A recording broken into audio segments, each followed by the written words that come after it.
pattern today is going to be the Coachman. It's called the Lead Wing Coachman. We're just going to get our thread started here on our hook. Go ahead and break that thread off. It's called the Leadman. The Leadman, I believe, because it's because of the wings that are on it. The wings are certainly not lead. I'll be using a set of Mallard feathers here on opposing sides, and they kind of have that look of kind of like lead. So I'm just starting out here tying on some tinsel. This is going to be gold tinsel, and we're going to use this around the back end of the hook. Just cleaning things up a little bit, and I'm going to go ahead and tie in another material here, which is just going to be for ribbing. I'm going to use some oval, some gold oval tinsel. And I'll do what I usually do, which is kind of, get a couple wraps in place and then draw the material backwards. And then I'm going to go ahead and continue.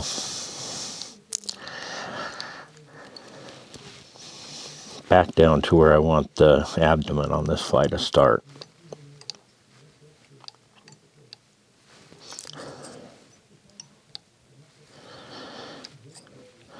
We'll have the abdomen start right about there. I'll go ahead and pull this forward. I'm going to go ahead and let this oval tinsel for my rib kind of hang off to the side, because we're going to take a few wraps of this gold down and around behind to create sort of a nice shiny gold tail here, or butt end. So we'll only take a few wraps moving back. I don't need this to go too far around the bend of the hook, if at all. I am going to try to keep it fairly tight though, so it is not as lumpy as it can be.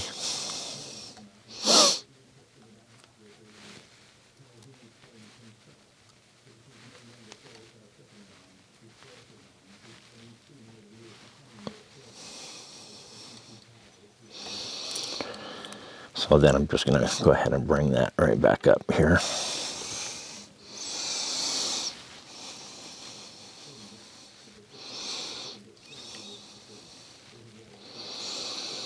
My gold oval tinsel really wants to play. It's not very happy that it's being left out, but it'll get its turn. So here we go. I'm bringing that right back up. And then I'm going to go ahead and just use my thread, and we're going to secure that to our hook here. Keeping tension on it, because if I do let go right at this point, then what we're going to end up with is this completely unwrapping on us. And I know that from experience. So just a couple of thread wraps in front and behind, and that shouldn't go anywhere. I'm going to go ahead and come in with my scissors. We're done with that tinsel material at this time, and so we'll go ahead and clip that off. So I've got my peacock here. I'm just going to grab, three, and I just ripped them off. So they're kind of like this. The tips should be fairly close to aligned, and I'm going to cut the very ends of these tips off, and that's where we're going to tie in. We're going to tie in with the tips. I prefer to do that just because the further you get down on the peacock curl, the thicker the stem becomes. And you don't get quite as pushy of an effect as what we're looking for here. I'm just going to hold those peacock curls straight up, and I'll probably give it one or two twists. I don't want to twist this tight, they'll break off, but that just by putting a couple twists in there, that just kind of helps them stay together. Otherwise they have a tendency to want to separate from one another. And I want that gold butt to still show out a little bit, so I want to make sure I don't cover that up, but otherwise I'm just going to take touching turns, and this is going to be the abdomen of this particular fly, so we're just going to bring this up to about where we finished with our thread, which is going to be right about here. And I'll go ahead and take my thread off my bobbin cradle here, and let's tighten that up a little bit. And then we're going to go ahead and capture that by, notice my hackles or my hurl is moving, is forward. My thread is back here. That means every one of these wraps is actually just going right across the top of that, which is what I want. That's going to help us get that secured into place. And then I may take a wrap or two on the other side of it. Then I'm going to come in with my scissors here, and we're going to go ahead and clip the balance of that material off fairly close. Got ourselves a nice little chunky body. And then I'm going to take my gold oval tinsel here, and we're going to do some even spaced wraps here just to give us kind of the hint of a rib. On this size, I'm using a 14 here. I think it's a 2XL, 2 extra long.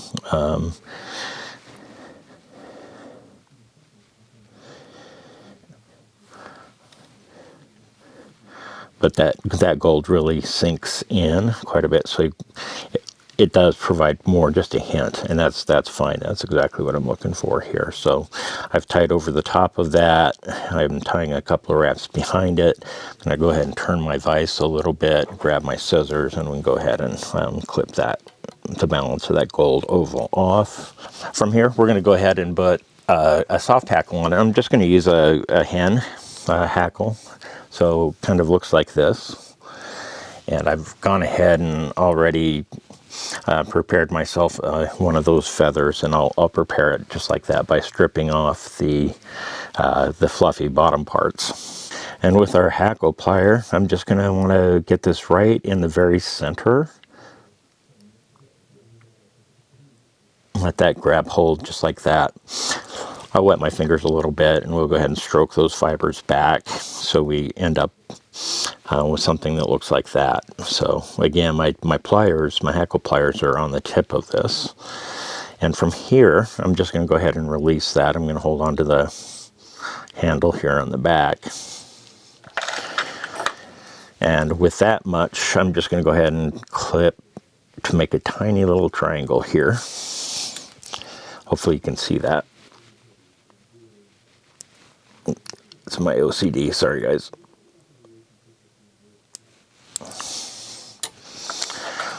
So from here, we're going to go ahead and secure this material, our soft hackle, on, and we will just attach it by that triangle area that we just clipped off the tip. So we're left kind of just like that. Don't need to take too many thread wraps here. But I am going to come back with a few thread wraps just to make sure that I'm getting the soft hackle starting where I want it to start. And then I'm going to advance my thread forward again because we're going to want to tie that hackle off, soft hackle off afterward. And I'm going to grab my hackle pliers again, and I'm going to grab hold by the stem here. And then I'm going to just hold all of that straight up. Being a soft hackle, I'm going to want to stroke those fibers backwards. So I would just wet my fingers. And once you get this sufficiently moist, those will kind of stay back, and we'll continue to work on making sure that those stay somewhat backwards. And I purposely am going leaning back a little bit with this material because I want this soft hackle to begin right where that peacock curl left off. And with each turn, I'm going to stroke everything back, including what's already on the hook, because these additional wraps are going to help secure what I've already put on there in a backwards trajectory, which is kind of what we're looking for. And with that, we're pretty much out of soft hackle material, which is just fine, because that's where we want to be. And we're going to go ahead and we're going to tie that off just like we did with our peacock curl, maintaining the tension here, but I'm going to have my stem going towards the eye of the hook a little bit. So all of these thread wraps are going over the top of that stem. And then I'm just going to go ahead and release that from my hackle plier. I'm going to come on in with my scissors, and we'll go ahead and clip the balance of that off. And we're hitting the home stretch, believe it or not, already. I do have some stragglers here, which is okay. I'm just going to wet my fingers and pull those back. We want these two pieces to be kind of pushing away from one another. So I've got one here and I've got the matching pair there, and they both show the opposite way. When I clip it off, it's going to, one of the pieces is going to look about like that. And you can see what I mean by this is why it's important to have the matching pairs, because notice how they kind of splay out from one another. If you use two off of the same feather, they would both be bent this way or that way. So usually you're going to use pairs. And those are looking pretty good in terms of alignment. I'm going to take a tiny little measurement here. And I'm going to also take a moment to just throw a little bit of wax on my thread. It just helps grip this thing down as we tie these in.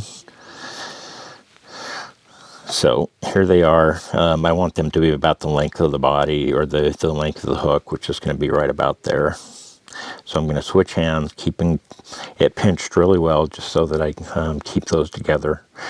I'm going to just sit those right on top of the hook here. I'm going to take a loose wrap with my thread. And another one of those lessons, if you rotate your thread counterclockwise, you won't fight it as much. That's going to now move back where I want it. So I'm going to take a tight turn, and I'm going to pull it relatively tight. I'm using a shear 18-aught or 14-aught, I think. So I can pull on it, but I can't pull on it like I do with Nano. So we've got our wing set in place, and now I'm just going to come in and I've got some bent scissors, and I'm going to just use that to clip out the balance of this material. So now that I've got the butt ends of that kind of clipped off and cleaned up, I'm going to go ahead and just push these wings down just a hair to either side, and we're going to go back a little bit. Not much, but maybe one or two wraps, and then we're going to just come forward. And all we're doing at this point is we're going to cover up those butt ends, create a nice little black head on the fly. And at that point, we're pretty much ready to just whip finish this. You can see our wet hackle is already starting to dry out a little bit, which is gives it that really nice look. So grabbing our whip finish, we're just going to do a 4 or 5 turn whip finish here, and we'll throw some glue, some cement on here. All right, that finishes us up. There's the Lead Wing Coachman. Nice soft hackle pattern. We've got the cement on the head here, so fun pattern to tie. Give it a shot.